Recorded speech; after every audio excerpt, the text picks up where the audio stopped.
Pela hian Isus tam tak hetia press mi te ma a han soya ngai dan han taran vena turchi po hi kanga amaya ma se vein chu minga minister te kalo ni ve to na sports lam bika improving tur hian karon in ring chu tiang choi zong chuan press conference po hi kakalpui dona ni ti kha ama sign kan soi duwa hei kabula hian MNF thalai kan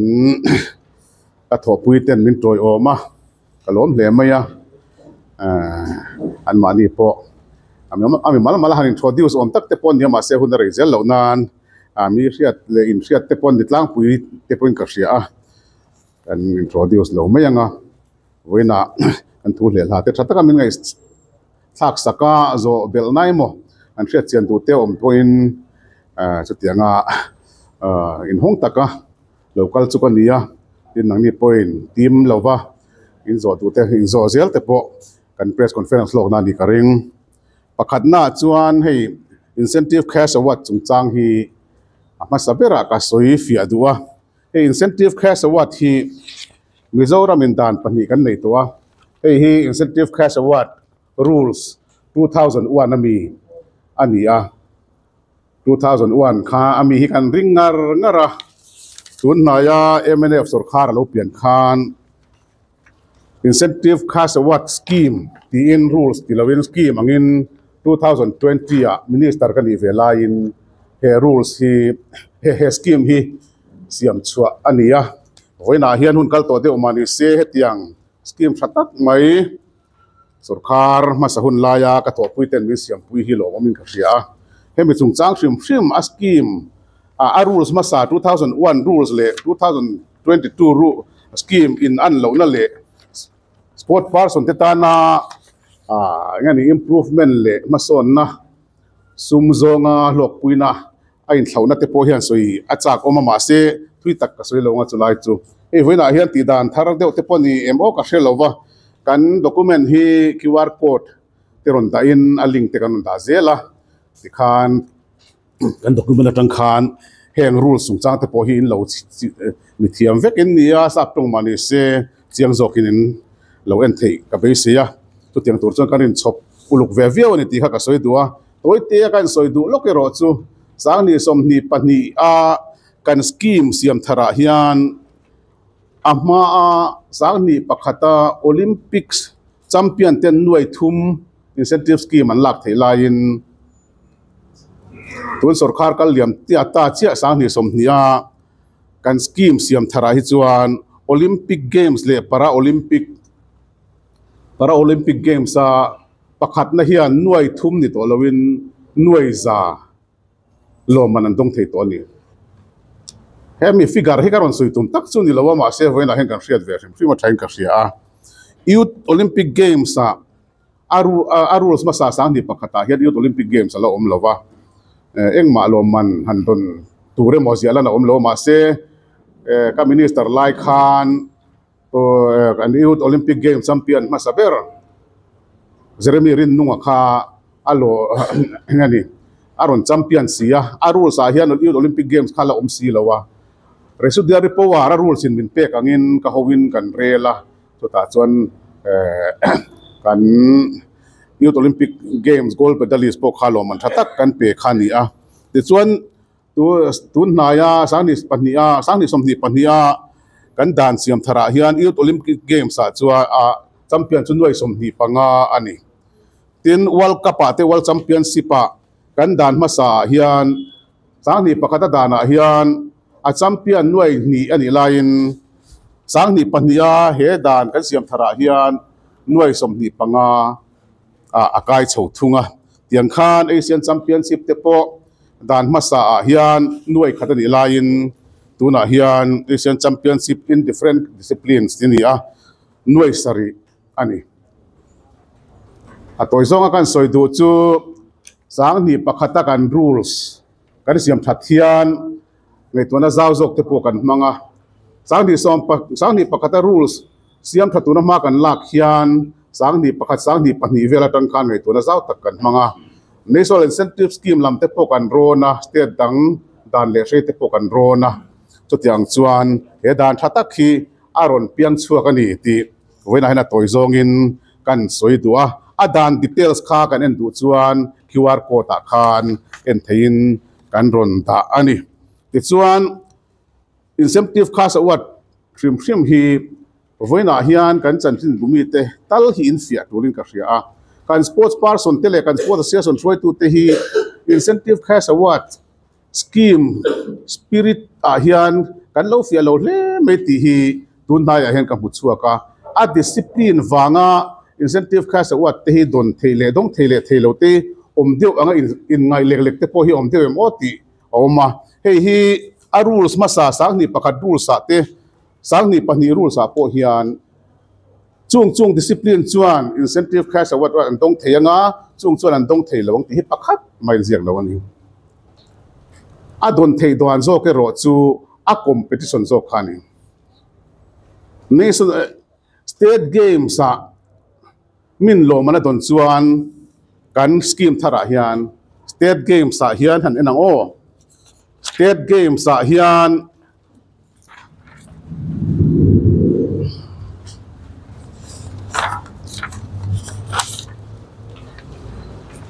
loman gold medal silver medal bronze medal in an don thei kha hey state games tun nai thil ni wangin a oma national games a entirnan nuai ruk nuai lin nuai ni tiani state games a chuan nuai sari sang nga sang thum ti rel chop ngai loin he dan a chuan hui chuan om ta veka ka soi tum jok chu arm wrestling in an dong theilo han ti temo draft board lamin an dong theilo ti temo sepak taro khel chi na discipline an dong theilo ti lamani lova state games sa medal ron ton chuan eng discipline po ni khan an elo man hin dong don ani so tiang to chuan national games alo om le a national games sa in fiammi in medal don chuan eng discipline po ni ro se in dal na om me alowa kan dan ma sa po ni thowa kan dan tu na kan dan man la ya po hian a discipline na wanga dong theilawa in siam ang chi kha in pu mo na te om lek in ka hria tu na ya chu tiang chu om reng lo dan ma sa le tu na kan dan din ding la ya po ti kha kan soi tu a tin international competition te om le ta a international competition kha rule kha na kana chen in chiang don thowa a scheme kha international competition sa Asian championship ani chuan gold medal khan noi sari silver medal in noi thum le singa bronze medal in noi khale singa avatel ve phashim sim po khan sing sari le sanga an dong turani tun na ya an arm wrestler chuanom tak ten medal ten ron la an medal ron lang na competition kha Asian arm wrestling championship ani chuan denika kan arm wrestler chuan om tak kha gold medalist ania nuai saria dong mai turani manga kile ompuya silver medal an dongin ka hria chung po chuan nuai thum la singa khan dong mai turani arm wrestling ni wanga dong theilo anga nin ngaia kan minister za takte point arm wrestling ni wanga dong theilo ngaia kan ngai tuang he hi chu han tiang chi kha he dan hi ana soi dan an lo chu chiang dewa kan hria ta thain ka hria a international competition ani chuan eng po ni sela he scheme ina kan dan tharina soi dan a chuan a hluya po hena ni thowa an dong mai turani Asian games mo Asian championship ani mo commonwealth games ani mo a games mo a championship mo a tournament zok kha medal keng tu zok chuni a discipline ani lo ti hi voila han che chiang tai la hi kan che chiang lo tat tu la hian in hial la te in troll na te ngamo te pom dewa hi a poi len ka hria a kan in siam mi te ril ru halo na turan ril ru te polo kha ani ome hi kan sia ta poi mo mà sẽ helai hian chiang deuh soi ngai om ve thung chu hei hi ni kan rules masa sang ni pakata po hian national championship hi a buai thak deuh tak mai ni hei kan fiam ni te penan hriat chian a tulin ka hria a sang ni pakhat dana po hian national championship a organize tu kha IOA kan tia Indian Olympic Association affiliate an ni chau khan national championship a khan national championship a medal awang khan incentive cash award hi don the ni kan thiam emo tournament danga kha chuan tunge organize ti lam khain ma angai lo national championship hi nakina huna chuan fia deuh hleka helai ti na chan ni poi ka soi duwa ti chuan kan dan thar zo ka po hian kan man laia po hian national championship kha incentive cash award dong thei tur chuan Indian Olympic Association a federation kain affiliate ngai ti bok khani a hei hi tun na ya enge model borok omna san hi dan chi alawa lo pek zau hi kan lo nei palani ngem o ti hi karil ruwa o ma hun pasalama he dan pani kan man lai chau hi incentive cash award a mizoram kan mang thin tun ma tangin he mi dana tang hi chuan national championship a medal la te hi an national championship khelna kha IOA in affiliate ngaia chu lawa chu mai te chu discipline awanga medal ngani incentive lak thilo na enge mo har satna thei chu ni adanga chuan national games a te state games aniam bera state games a te national games notice games a te notice competition danga te international competition sang ate Asian level championship te Commonwealth games ate World Olympics ate World Cup level championship ate a discipline hi chuti khatin ya ti wangin medal lak theilo na pakhat ma incentive cash award don theilo na pakhat ma bar pakhat ma omlo khang hawa min medal la anun lak chuan andong thei vek ani tin a medal la tu ain fiam mi te mai po khani lawa a kai hruai tu coach te masseurs te physiotherapist te khang ang chi zong am manager te po khan he incentive cash award and tinan olympic champion hilo nei tai la nuai za dong don ta atuna kan dan tar sang ni som ni pani kan siama hian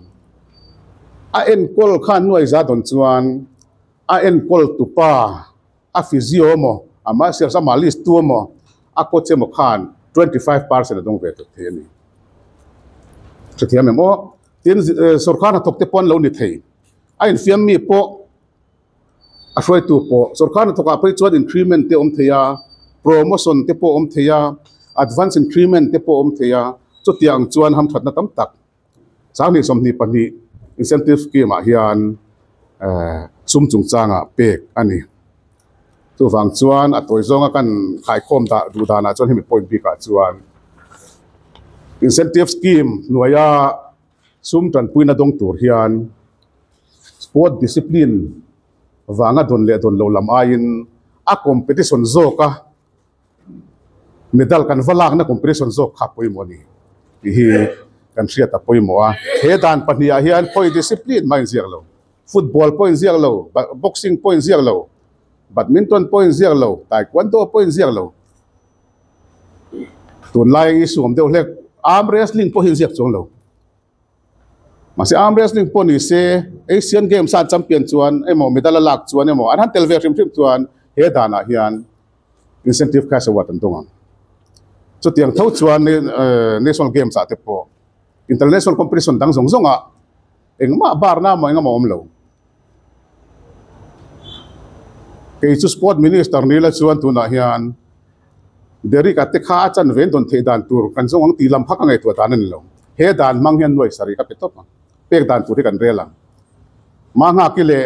om puya po noi thum le singa pe tura ka ngai ke chuan ka hret thiam ve dan a chon pek tura ka ngai dan thar han siam vel na tur chinin ka hrelo chu tiang tho chuan a participate ve po khan oma ming kan theigil ta hlawa kha po khan participation cash prize kha sing sari le sang nga dong tur ni international competition ania tin medal winner ti sawifiah na hian tournament te po kha tournament ta champion te po kha pek ve thei thlatani mo eta akap ang chi te po kha tung chu point number 1 kan soi du chu ni achiang zo ken du tan kha QR code kan data khan lo en vek thei ni ti kha kan soi du boka ti chuan a pani na hian RG stadium chungchang hi lai voina rem chang la han sawifiah hi thain ka hria kan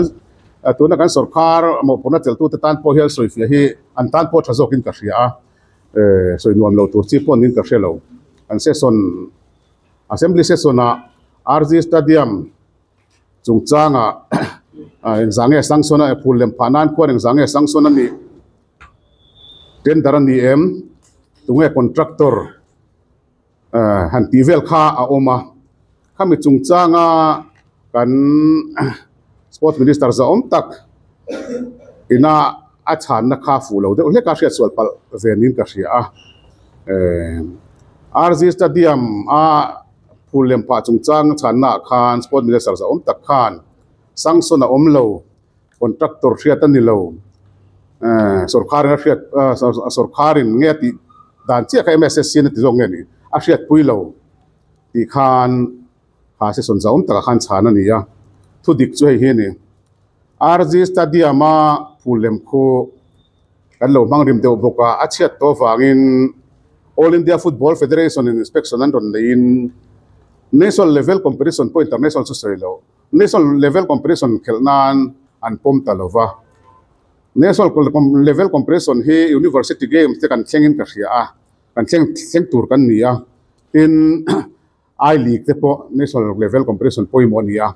thleng le mai tur kan ni a ka hovin minister kan ni lai kha ni a ka ruma officers apoi mo zong zong ko khomin kan rela chuta chuan RG stadium a phulem phana tur hi sanskrit angin khor nga nuai zanga kan nei thowa chuwang chuan tuna lo thleng sa zo box sports academy a phulem reng so green tribunal court lamin hoi zo man phal to si lova tin solaya construction materials so an ngei thei lova contractor te po zobok atanga zobok area tanga la chuak turin an tia chuwang chuan so RG stadium a phulem pha han pha avat tangai to sia hei kun kan nei tam to lo mang mai la zobok a court case te fel nuwa chuan RG stadium atanga a phulem pha na tur khor nga nuai zanga kan nei mang hian kan phale mai don ya ti in thutluk na kan siama sarkar decision chu official letter mangin sport directora danang thlapin hriat ziakin hril ania ba la rang takala tur point sport director chu hril ania ti chuan an ni point man la a zobo ka phulem le hei ranul san tiang chi a phul chi le khang thang te po khan ron phur pheya RG stadium a pha zunga lai lowin national competition sang te po university games te I league te po kan host thei pha kha ania chuwang chuan sangsona omlo hanti te contractor an omlo tender ani lo hanti vel kha chu hria swal pal liao anin ka hria a sawifiah le na dang kha to si lo wangin roin hi kha soi chen nan kan manga sangsona oma contractor ten oma chu po tender manga thlan thlap an nia zobo ka contractor kha zobo ka pha aya RG stadium ava pha mai ro tia sarkar thutluk na anga da pha tiran nia thatakin an pha zowa tikhuan in khelna pa ngai tak kan nei le ta ni an khathiam em a fein ka hria tro ti chuan en du tan QR code book kha kanon da le a Mizoram sarkarin zobo ka phulem a chiang ti hla mek to RG stadium swan pheya pha mai tura director of sports and youth services sarkarin thupek kan pek na copy le RZ Stadium saski tangin RZ Stadium pulem phana tur sumpo saring tho tilan nakha QR code akhan kan ronda chuan ati chiang le zual tura te po ngaila atho me wena hian hetiang tu di khan pon chuan rem chang ka nei hi kalom hle ni tin sports sung changa isu dang le chu Aizawl Smart City hi UDNPA department noyami ni Aizawl Smart City noya mi Aizawl ko pui chunga infrastructure thatak tak siama niya football field po hi engamo zat bro manani te hi fia dewa soyangain ka ria leng puya chuan football field awang metar som sari pariat adung za som nuai zangain thataka zonia eden thara chuan football field size soitan kha khemei talo chu tiang lek te chu nia ma se are chu sang jok de tiang dewa assembly session han soite kha oma ela hian kan soidu chu UDNPA department lam haka tan hrim lam pon ni lova football field size lian le international competition khelna ta na football field han siam te chu achak berte jing mi te pokani ya ma se eden thar example an han ron lak chu kha kan soifianga eden thar field so anwai lama tanga dol ngai in tam tak te po sakpa du mihring engemaw zat te pon chen na tur te po ni ya kamiron sak chho zela alera te mena achieve zol ka football field man kha UDNPA department in Aizawl Smart City lama an plan dan chu ni leng pui football field nen kha naman khai khin chi ni lawa leng pui football field kha chuan azol sa khania ta khan pha maya kai mani siam tho ania kai sport department lam siam e thunga to tiang chuan eden thara son Aizawl Smart City an ho tu te ka zo chuan a football field siam na ai son in sakna le thanglam atanga sakna so to je de a football field te to do anga soi siam anga soi kha chu diklo nin ti veya en ka soi duwa ten football field hi hei ke po football in bang ka niya ken ton sia tam tak ka nei ve to in nial na tam tak om ve ni tlang ram le ram tam tak hian FIFA standard field han ti po hi FIFA tan po hian a standard field len zong te fix like theloin ko vela hen thila om me kan ti hi kan soi duwa tuna FIFA laws of the game anti chua tharber 2024-25 hian kan Google len en mai theya football field za zong tur hi FIFA in a standard atuk chu ate bera metar somli panga awang adung metar som kuwa FIFA pum chu ti chu ate theiber ani alian lama khan metar zale som le metar som kuwa nin ka kha swalo chon tan kan zia kemo kan zia mit metar za som ni le metar som kuwa kha ai khan alian thiang lawani khami chung kha chu FIFA standard anti FIFA ina pum khani chu wang chuan voina hian in sor khar lai til ti fak min tiang ti ka law viawa ma se thu dik hi ria tangai zo kin ka ria MNF fun lai khan sports department aniamo UDNPA department aniamo department dang lo siam anom ka chia lo khang ina sports field football field kan siam kha FIFA standard vek ani ti vena hian ka soi duwa amun ina zirngang lo ro chuan international competition khelna theina turata na FIFA in alian bera zasom metar zasom le awang metar som sari panga ate bera international competition khelnan chuan metar zale metar som rupali ati hi kan ti theivek lo ti chu ka ria chu international competition ani international standard poti lo international competition ti chu kan thiamin karing khovel ranking danglam theina in khelang chi hi international competition ani chu wang chon khatiang kha chu kan rama chuan in khel kha chu kha ta ma se khatiang chon ta zel nei te chu kan du vek mai football en mang phei chuan ma se kan field te na zir lowa ti ngai na om lowa chung in chu field hi du sai la ti thei vek lo tiam sia ta wangin FIFA po hian a standard size range hi zau takin siam ani chu kan hriat a poimo a voina hian sport department and call to hlui kan angin UDNP department poina sadiwin ka fakdua congress sarkar hun lai te po khana nia MNF kan sarkar hun lai poina nia sports infrastructure siam hi urban infrastructure poimo ni tiam hriat awangin sport infrastructure thatak takan siama alom oma field te po concrete do belin sum tam tak sengin UDNP te hian Aizawl smart city hian siam ani lim en te po so taka va muula chite kabial hlui te po ko in zuk muto me thia chite lui dunga a fil omsa kha te tawangin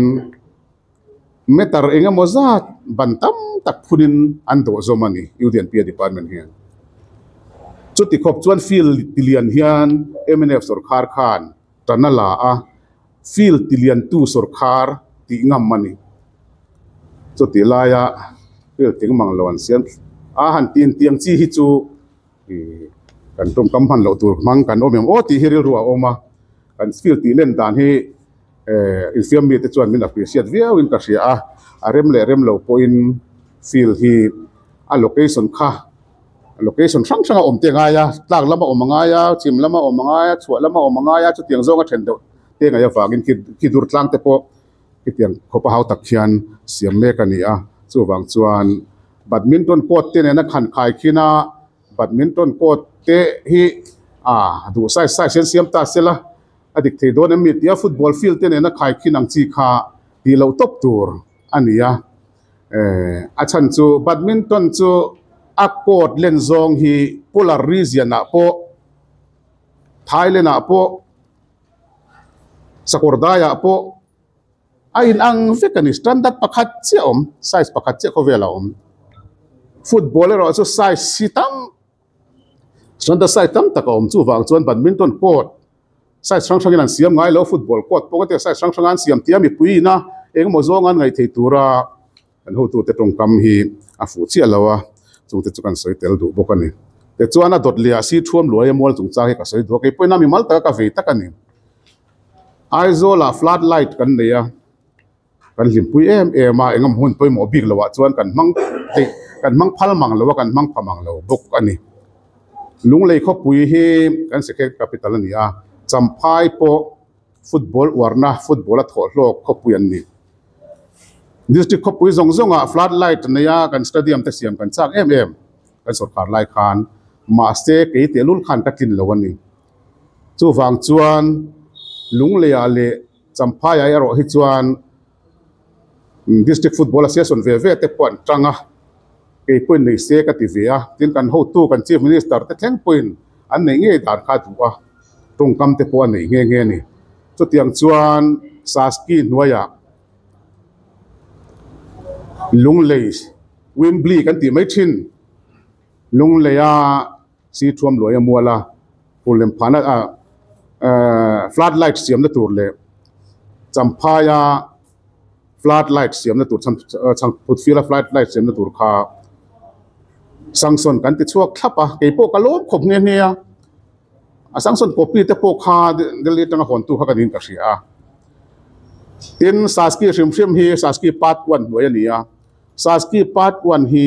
66% a project unit zong kha 66% released thinani Mizoram ma po hian 66% an on release a lunglei sit chuan thuam loya muala po khan 66% an on release to tinani chu ma se sarkar thara lo pianga heti chin hi kan zo thei chin aniang tiang deu khan a first installment khan an zo tur chin khan an prioritize mai ni te po hin ka hredewa a thu nung ber hi ka hremi alowa an zo po hi nuam chi alowa ma se si changput fila chuan restricted tender chuin na tana zo deu thotol ani mai the tu na chan tan na re do tuwa si thuam loya mol hi re ta wang mai ni tung kama ka hriat dan chuan si thuam loya mol hi sport department hena chin hin threvak lawani apoi kati rin dan so poi long chu mo alap sikaring deuh tak ni chu mangi apoi khopa chu tiang tho chuan khozola kan YMA hall turte khoi am hi YMA te kan thalai ten an lo ma le em hi nuai sing ni le sang thum za thum som thum pakhat lap sa khan first installment pon ron release to na nge project hi lap sa khan tel furdon ni hina lang ta tani from loya mol po hi laps nge laps lo hi rai do te kan sheme in karing apoi don lutu chu wang chuan voina hian nakina mi ten min dem zel lo nan kati lap sa ni me lo ti te be ka sei ve do ni mo chu from loya mol chung chang chu ni sela helai hi kan project te po kan posoi dewa si from loya mol hi kan mangrim ma sport minister masa uzodin tluangan ngai to na thui tak mangin si from loya mol ate la mol ate RG stadium ate pullema pha football kan changkan phana sa ni lung le tanga footballer thatak kan lo chuat na po so si from loya mol pullem sport minister masa puma mana lo pha wang ni ve khatani ani khatani ti ka se ve ni ma se an mangrim lutuka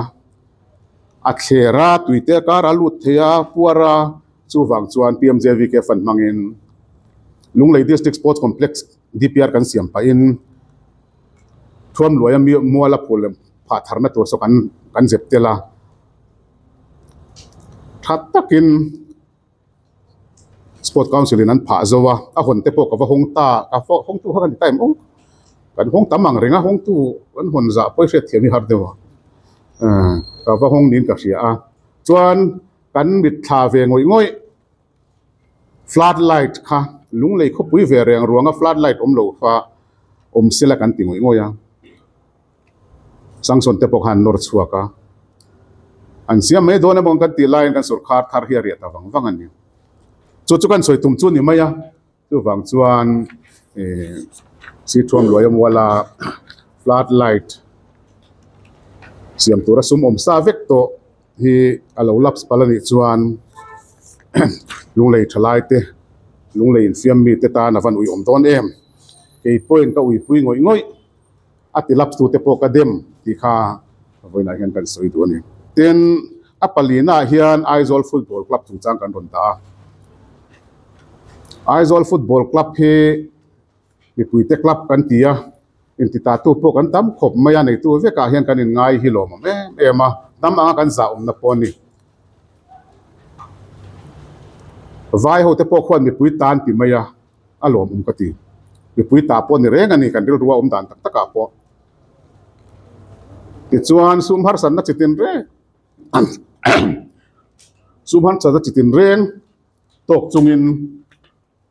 excuse me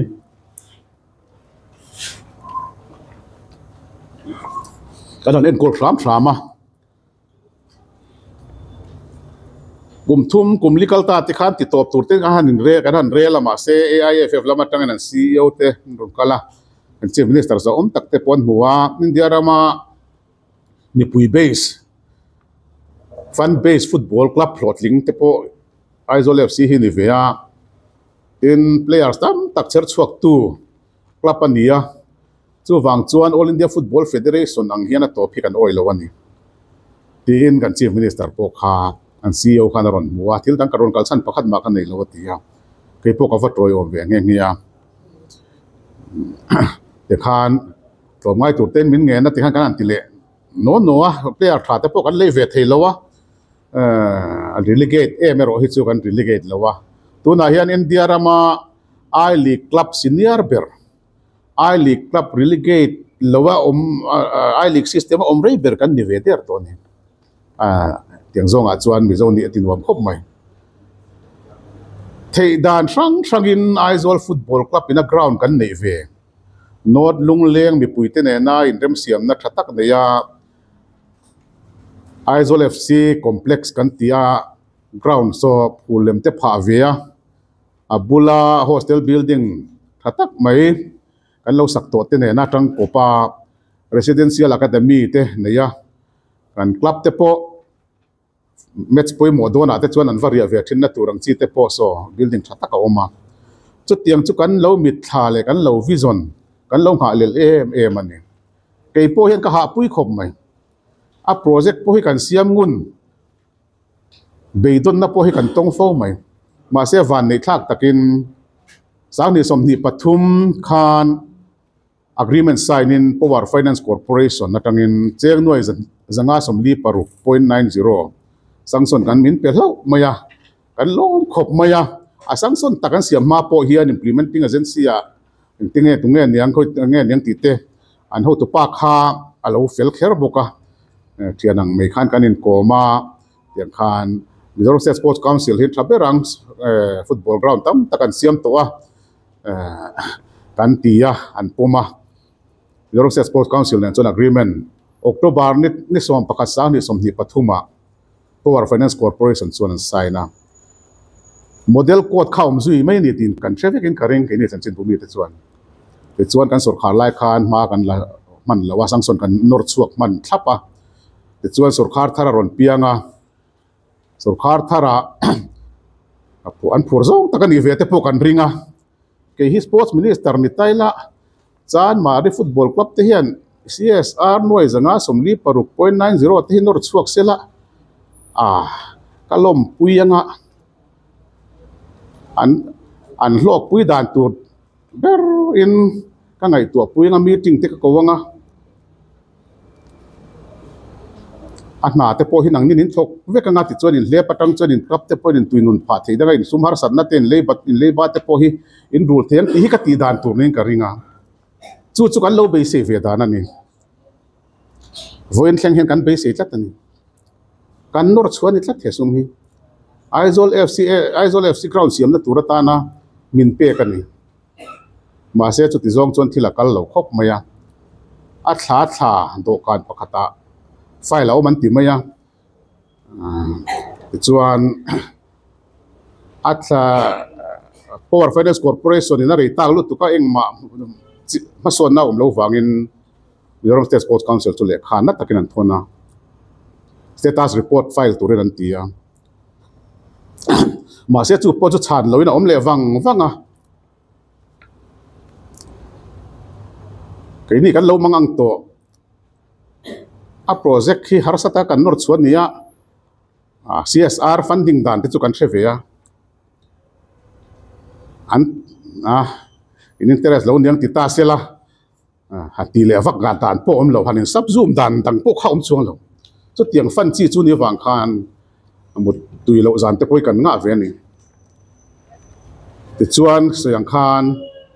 tuôn ngaia rei tak hriat thakwa file sport council laminan put up kha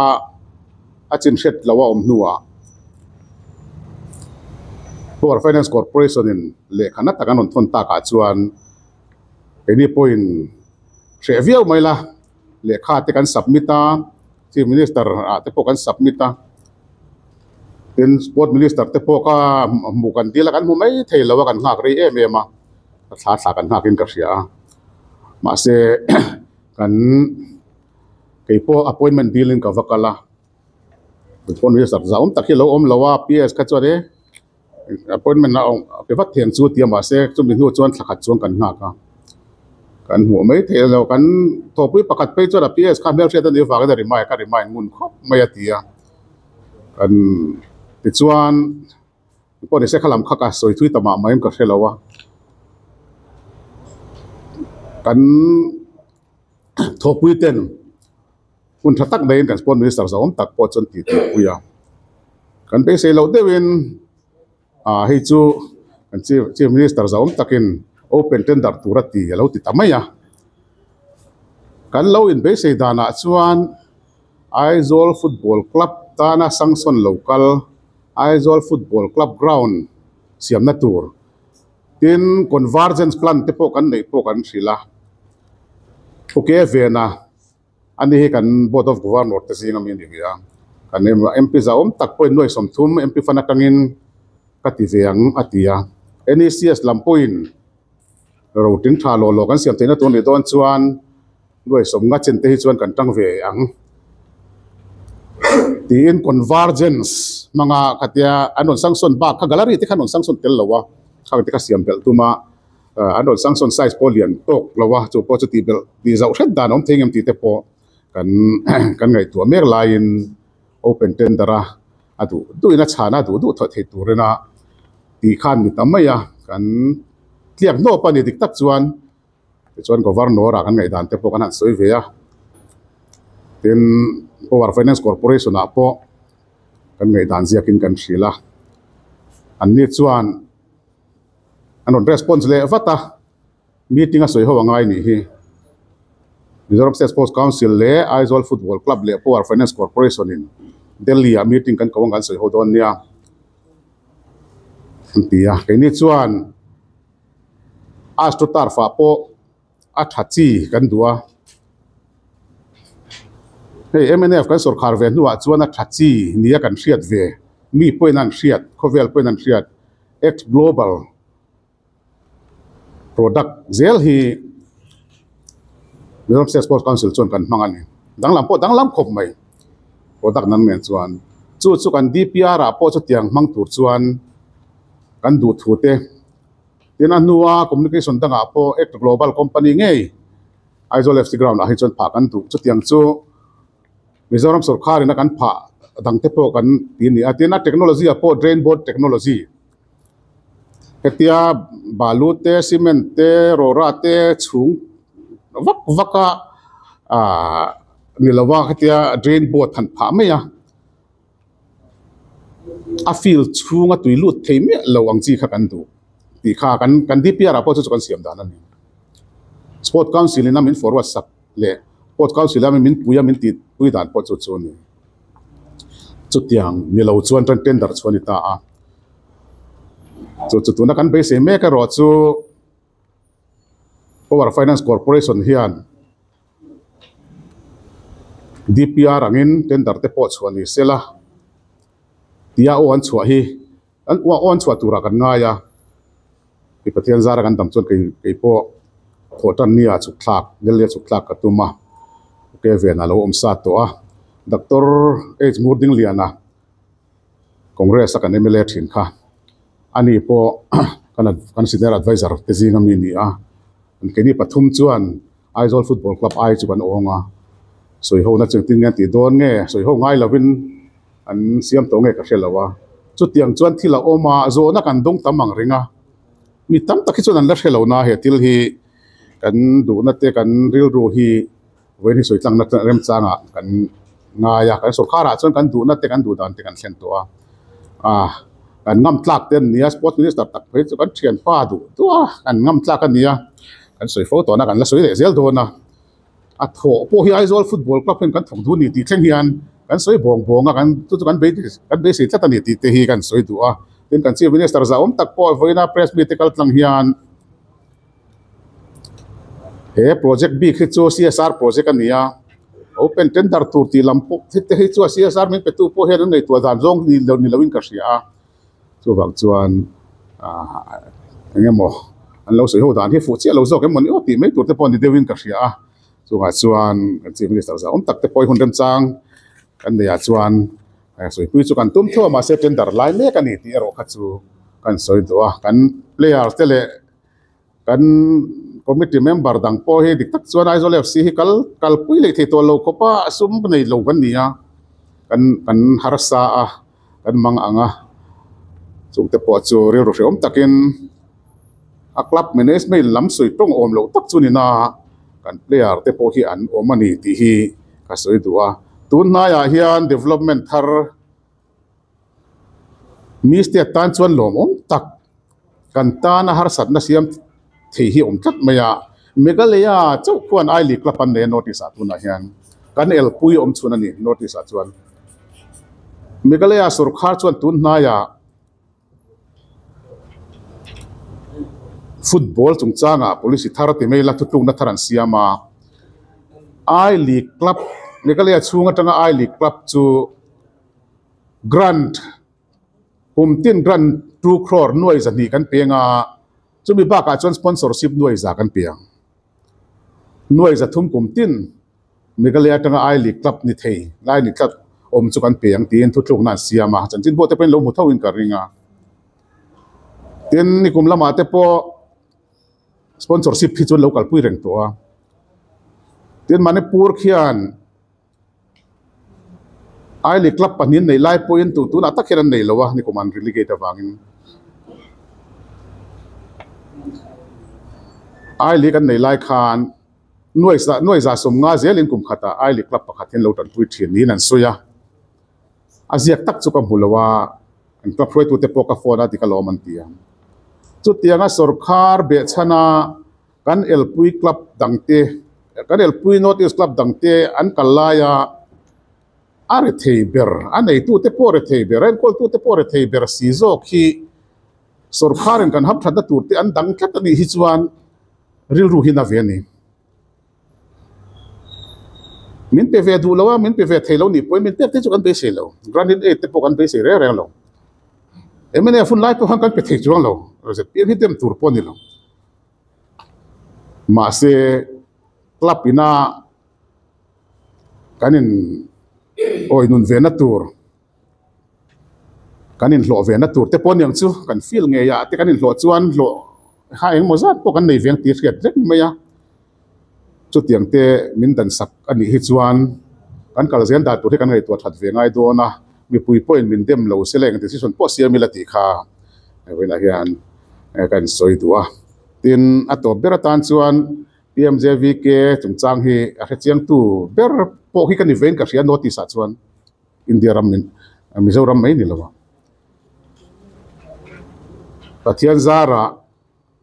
sports department po PMJVK project zar zo tu kan ni a chiang mang lo chuan sports hian du saka an pe va ka ten ti ni ome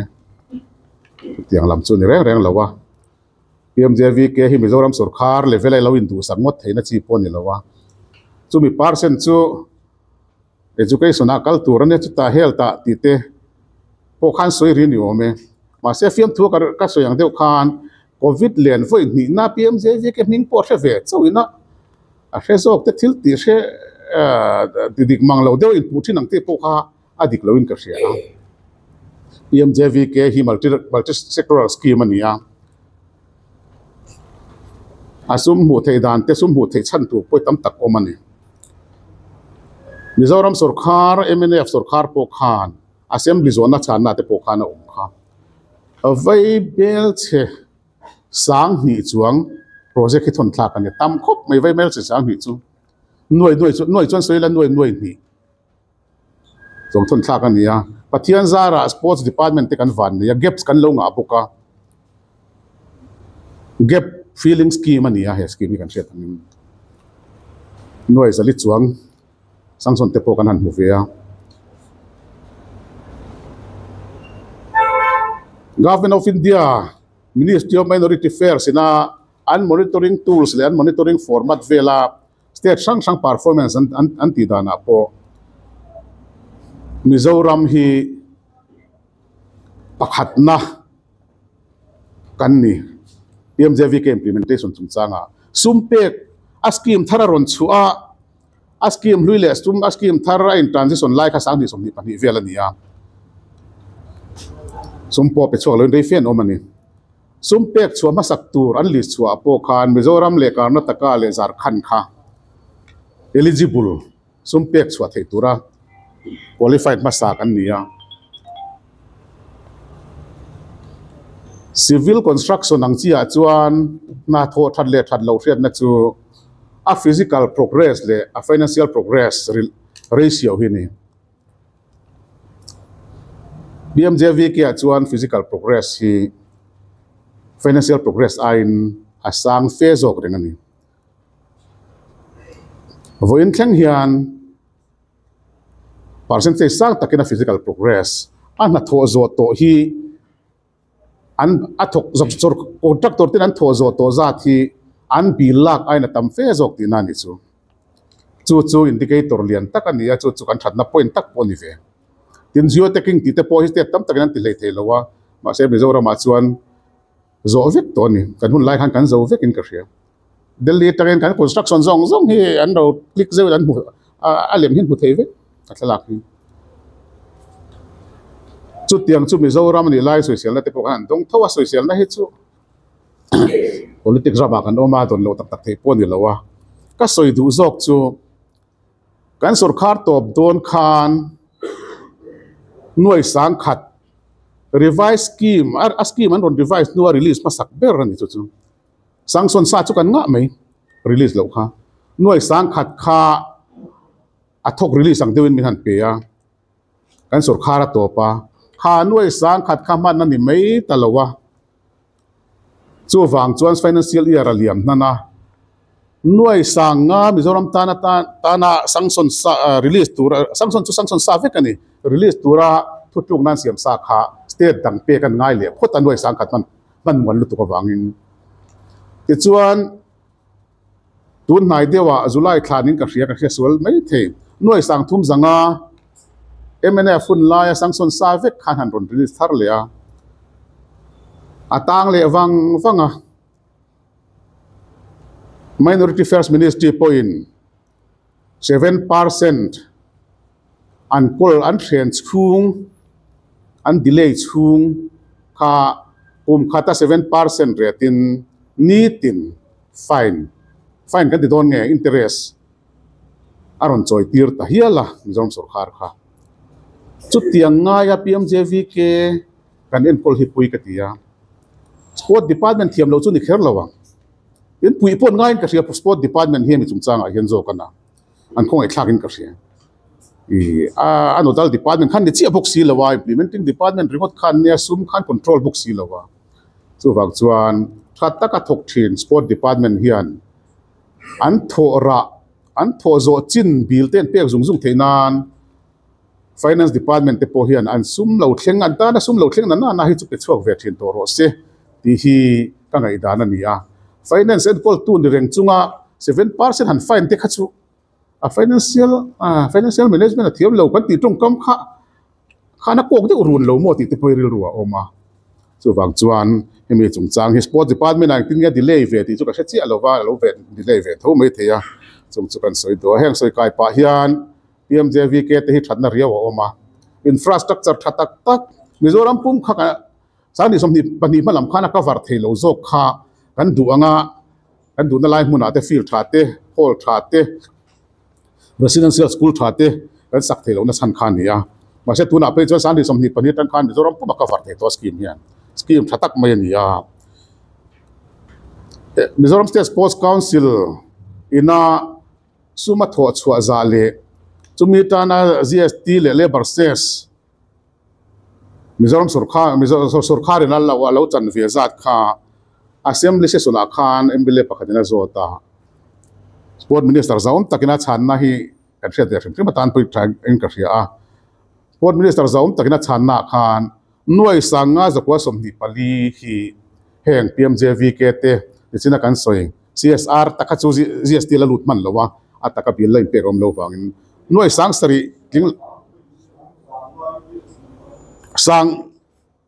sanga ka ti si zanga khor zanga le pak zanga pakhat hi sum budget pona tanga sport council na ti chwa khania helai hi chu ni zana kan han en mai ania assembly zone channa landa chuan nuai sang ruk le zakwa le somni pali hi GST le labor cessa sarkarin sport project atanga alo chan ve ania chu kan soi du chu pulem hi kan pha a soi sel tok te pon oma ot tok te pon om zela tin hall te pok an sa a building to tam tak te po sakania khang pialama khan a sarkar ber po hian heng Mizoram na sum kan lam hungai mi alo na tanga sarkar ma sahun laya sum kan mutang hian kan pum khat budget item kha GST le labor cess te alo ra chuak ve ni ti kha kan soi tel ram du ani ti chuan kat hun kal la rei to khopa a top nan chuan hei voina kan chan chen bu mi te chop chil takin ni zan rei lama to na kan ti tu te kan tu to na kan siam chop chaw ni ya thadem ngai takin kan thu soi te poin ngai thla a voina hian lom thu kan soya an sui om tak tak ka department dang a te po isu nek nek om te po omanga chung chui ka var lowa itui na lai sport ai ron tivak me te po min ti palang ti chu ka hlau vio ma se sport hi isu nek nek om na lai te wani wangin voina hian kan soi tu a he voina kan press conference le kan thu le hla content hrim hi tu te mo huat wange mo enga mo lam akok reng lo ti ka soi tu a thil tha ro chu voin press conference hian po chuak sela kaldan an kal thar dan tura po hian pong ro su sela ka du khop maya